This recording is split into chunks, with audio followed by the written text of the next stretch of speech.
Algumas pessoas têm dúvidas quanto à natureza de Jesus. E você, tem alguma dúvida? Fique conosco, pois iremos discorrer sobre a natureza humana e a natureza divina de nosso Senhor Jesus Cristo a partir de agora.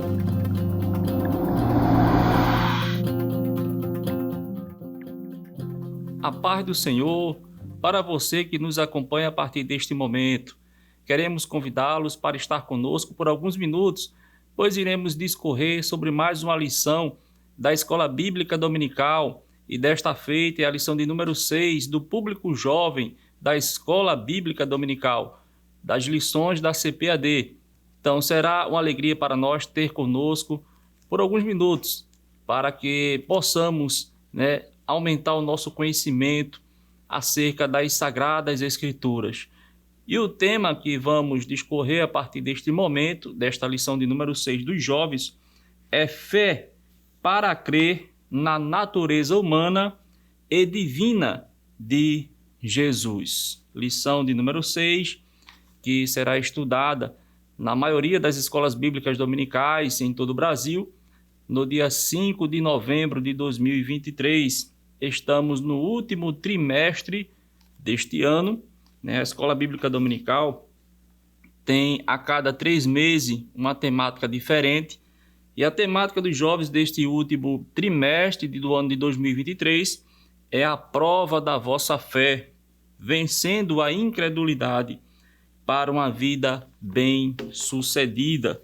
E chegamos na lição de número 6, mais uma lição riquíssima para os jovens da Escola Bíblica Dominical, este público que está na expectativa de alcançar os seus objetivos, isso no meio profissional, secular, como também está atento ao chamado do nosso Senhor com relação ao ministério na vida do jovem cristão. Deus, Ele tem prazer, Ele se alegra no jovem que se dedica na sua obra, e com certeza Deus tem negócio na vida do jovem da casa do Senhor. Então, professor e professora da Escola Bíblica Dominical, perceba este valor deste público para a casa do Senhor. Deus tem projetos, Deus tem chamado na vida de muitos jovens na casa do Senhor, em especial aqueles jovens que têm se debruçado, aquele jovem que tem se dedicado, que tem este interesse pelas coisas de Deus, que buscam aprender da palavra de Deus. Com certeza, os jovens que participam da Escola Bíblica Dominical são aqueles jovens que estão crescendo na graça e no conhecimento de nosso Senhor e Salvador Jesus Cristo. Não desprezando os demais. Há muitos jovens que às vezes trabalham no domingo, trabalham no dia da Escola Bíblica Dominical, mas estão em casa ou em outros cultos da igreja também se debruçando, buscando aprender da palavra de Deus. Então, vamos assim adentrar nesta lição, e gostaríamos de frisar de início que esta lição de número 6 tem como texto principal João, capítulo 1, versículo 1. No princípio era o Verbo, e o Verbo estava com Deus, e o Verbo era Deus. Esse texto, que já traz uma comprovação sobre esta natureza divina de Jesus. No princípio era o Verbo, e o Verbo estava com Deus, e o Verbo era Deus. Em outras traduções da Bíblia, vai falar, no princípio era a palavra. E o resumo da lição: cremos na natureza humana e divina de Jesus e na sua obra salvífica para a humanidade. Assim cremos, assim professamos que Jesus Cristo, Ele é 100% homem, 100% Deus. Seu ministério terreno, que Ele traçou, que Ele operou aqui nesta terra, podemos comprovar através dos evangelhos, através de toda a Bíblia, esta natureza humana e natureza divina de nosso Senhor Jesus Cristo. O texto bíblico, geralmente é lido no início da aula, em sala de aula, se encontra em João, capítulo 1, do versículo 1 ao 5, como também Colossenses, capítulo 1, do versículo 13 ao 19. Muito importante interagir com os alunos, pedir para um aluno ler esses textos bíblicos ou fazer uma leitura alternada. Há alunos em sala de aula que são mais tímidos e outros mais extrovertidos. E é sempre bom dar oportunidade também aos tímidos para que ele possa ir aos poucos participando mais da aula. E é bom lembrar também que o professor ele tem uma missão, que é atingir, através do conhecimento, todos os alunos da sala de aula. O professor não pode se ater a querer dar aula apenas a alguns ou um aluno específico, talvez que ele perceba que é o mais interessado. Não, o professor precisa ter a missão, ter isso em mente, que ele precisa atingir todos os alunos, que todos os alunos possam sair ao final da aula com um conhecimento a mais da palavra de Deus acerca do assunto que está sendo tratado em sala de aula. Por isso é tão importante, ao final da aula, fazer um questionário, fazer uma avaliação para saber se realmente o aluno ou a aluna está absorvendo aquele assunto na sala de aula. O primeiro tópico desta lição vai falar sobre a singularidade de Jesus. E o objetivo é justamente explicar essa singularidade. No segundo tópico, vai falar sobre evidências de que Jesus possuía atributos divinos. E o objetivo é destacar as evidências de que Jesus possuía atributos divinos. E, por último, o terceiro tópico desta lição, Jesus esvaziou-se de si mesmo. Saber que Jesus esvaziou-se de si mesmo, este é o objetivo desse terceiro tópico. Porque a gente vai ver, ao longo desta lição, algumas pessoas confundem essa questão do esvaziar-se de si mesmo. Nós vamos ver que esvaziar-se é esse, de Jesus em seu ministério terreno. Ele sendo Deus e ele sendo homem. Eu gostaria também de destacar, ainda aqui no início, a utilização da declaração de fé das Assembleias de Deus. É muito importante o professor utilizar esta declaração de fé em sala de aula, declaração de fé das Assembleias de Deus, pois aqui contém, no caso da lição que estamos tratando, na página 59, a partir da página 59, o professor vai encontrar, aliás, na página 49, vai encontrar sobre a identidade do Senhor Jesus Cristo. E irá também trazer explicações com base bíblica sobre essa natureza humana e natureza divina de Jesus Cristo. Outro livro que eu gosto de utilizar muito é As Verdades Centrais da Fé Cristã, do escritor Cláudio Nor de Andrade. Este livro, que por muitos estudiosos, teólogos, parece um pouco simples e resumido, mas vai falar sobre as principais doutrinas centrais da fé cristã e como a escola bíblica dominical ela tem um público heterogêneo, um público em que há novos convertidos, em que há pessoas com um nível maior de instrução, outros com um nível menor.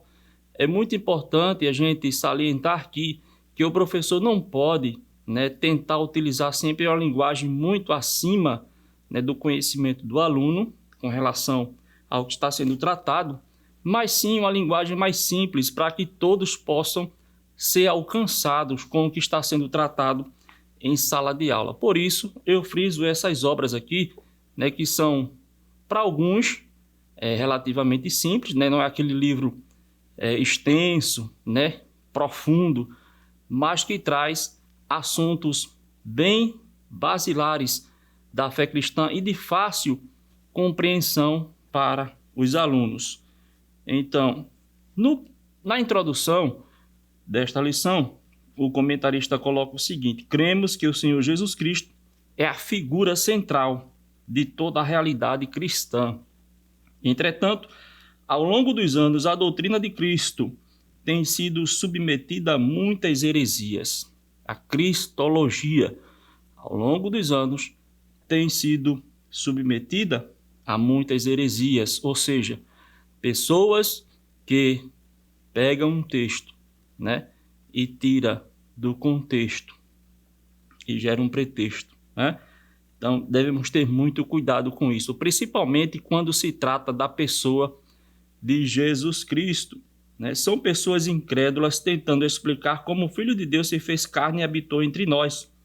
Jesus foi gerado no ventre de Maria pela ação do Espírito Santo, e tal verdade não é uma questão mitológica, não é mitológico, é uma realidade, né? Isso de fato aconteceu, né? Jesus foi gerado no ventre de Maria de forma sobrenatural, concepção virginal. Maria ainda não tinha se casado, Maria ainda não tinha tido filho, então concepção virginal.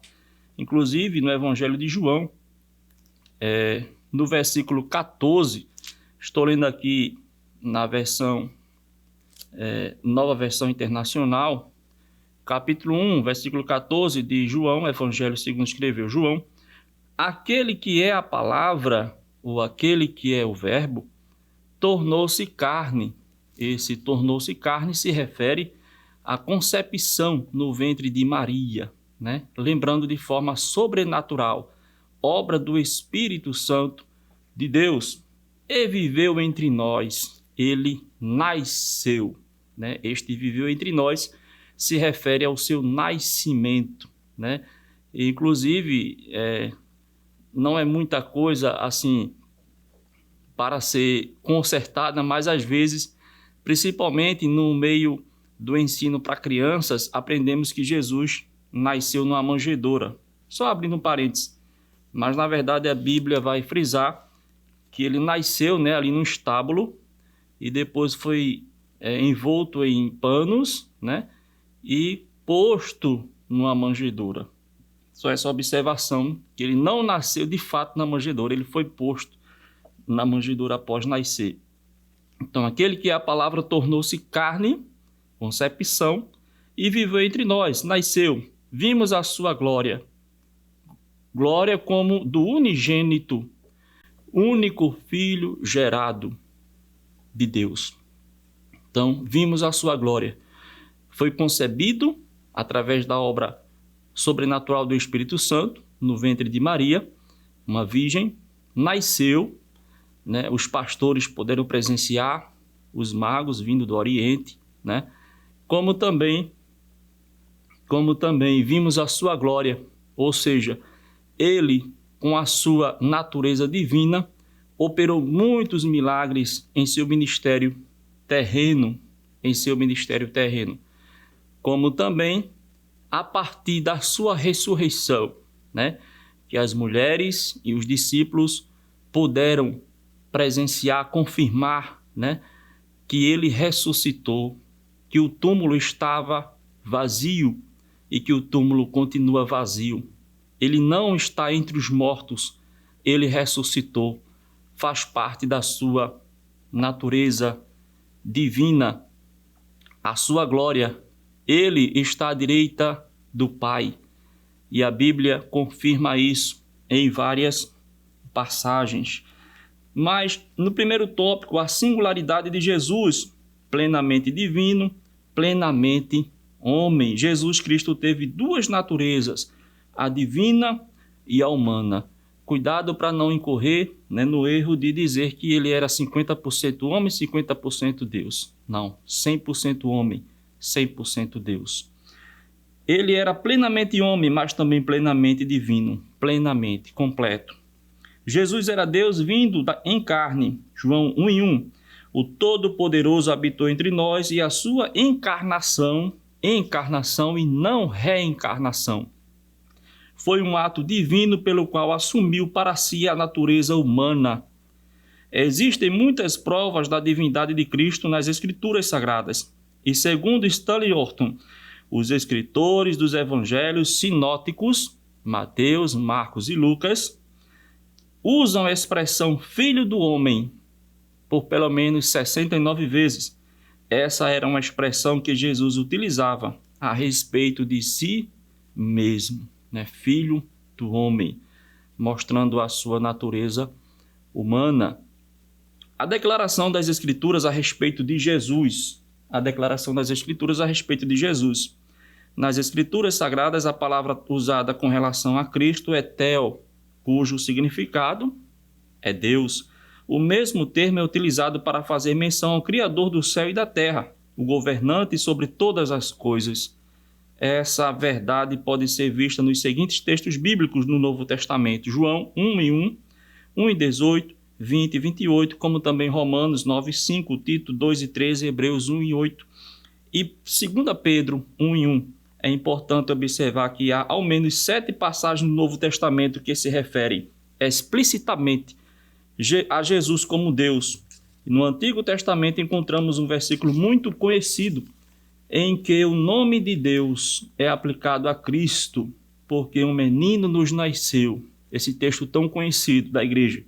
Um filho se nos deu, e o principado está sobre os seus ombros, e o seu nome será maravilhoso, conselheiro, Deus forte, Pai da eternidade e príncipe da paz. Isaías 9:6. E finalizando o primeiro tópico, vai falar sobre a palavra Kyrios, aplicada a Cristo, que algumas vezes no Novo Testamento a palavra Senhor é usada como uma referência a um superior. Todavia, a mesma palavra é também usada na Septuaginta, que foi a tradução do grego, né, do Antigo Testamento, que era regularmente usada no tempo de Cristo como uma tradução da palavra hebraica Javé, ou Senhor, como é muitas vezes traduzida. A palavra Kyrios é usada para traduzir o nome de Deus várias vezes na versão grega do Antigo Testamento. Portanto, qualquer pessoa no tempo do Novo Testamento que possuísse algum conhecimento do Antigo Testamento em grego teria conhecido que nos contextos em que fosse apropriado a palavra Senhor, era o nome do Criador e sustentador dos céus e da terra, o Senhor, o Deus onipotente. Tal verdade evidencia as duas naturezas de Jesus Cristo, a humana e a divina. Ele é Senhor. Devemos reconhecer o senhorio de Jesus Cristo, Salvador, Emanuel, o Deus conosco. E é bom também, na sala de aula, o professor pode ir até o Antigo Testamento, né, e mostrar a passagem de Gênesis capítulo 3, ali a partir do capítulo 3, versículo 9 em diante até o 15, mostrando, né, Deus já mostrando para Adão e Eva ali o seu plano de redenção da humanidade diante da queda do homem ali no Jardim do Éden. Gênesis 12:3, quando ele faz a promessa a Abraão, também aponta, né, para o Salvador, Jesus Cristo. Então, para encerrarmos esta aula, né, temos aí mais assuntos, mais pontos, mas com certeza o professor em sala de aula irá discorrer, né, com os seus alunos. É muito importante também trazer para os alunos uma certa dinâmica, né, para envolver os alunos, pois a dinâmica traz um aprendizado também melhor, né, fazer com que os alunos participem, interajam e não fiquem apenas somente escutando. No segundo tópico, as evidências de que Jesus possui atributos divinos, e aí tem várias passagens na Bíblia que mostram os seus atributos divinos, né, a sua soberania e a sua dignidade de adoração. Ele é digno de adoração. Jesus demonstrou a sua onipotência, a sua eternidade, né, e a sua onisciência. Ele sabia o que as pessoas pensavam a seu respeito, né? E por fim, Jesus esvaziou-se de si mesmo. Esse esvaziou-se, devemos ter o cuidado para não dizer que ele deixou a sua divindade. Não, ele esvaziou-se da sua glória, mas os seus atributos divinos estavam com ele aqui em seu ministério terreno.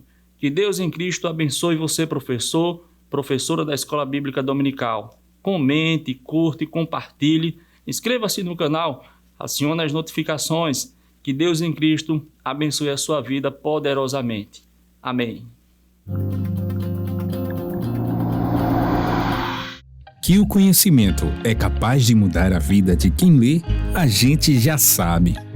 E que livro você pode comprar em qualquer livraria. Mas nós transformamos 100% do nosso lucro em mudança de vidas, através da ação social, evangelismo e missões. Ao adquirir qualquer um de nossos produtos, seja presencial ou à distância, você está investindo em alguém. Na próxima vez que você for comprar livros ou artigos evangélicos, não vá em qualquer lugar. Vá na Livraria Arca Missionária. Uma nova história começa quando você compra aqui. Agora você pode fazer a sua contribuição através do Pix, uma operação rápida, segura e sem custos. Abra o aplicativo do seu banco, clique na opção Pix e em seguida vá na opção Transferência. Depois é só digitar nossa chave Pix, que pode ser o nosso CNPJ 11 120 490 0001 86.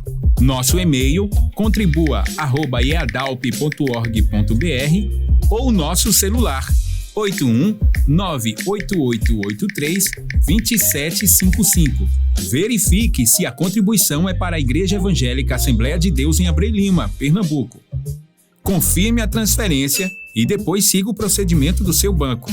Anote nossas chaves Pix para não esquecer. CNPJ 11 120 490 0001 86.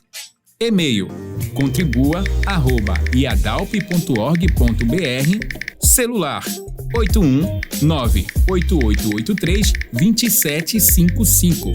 Você está contribuindo para o crescimento da obra de Deus.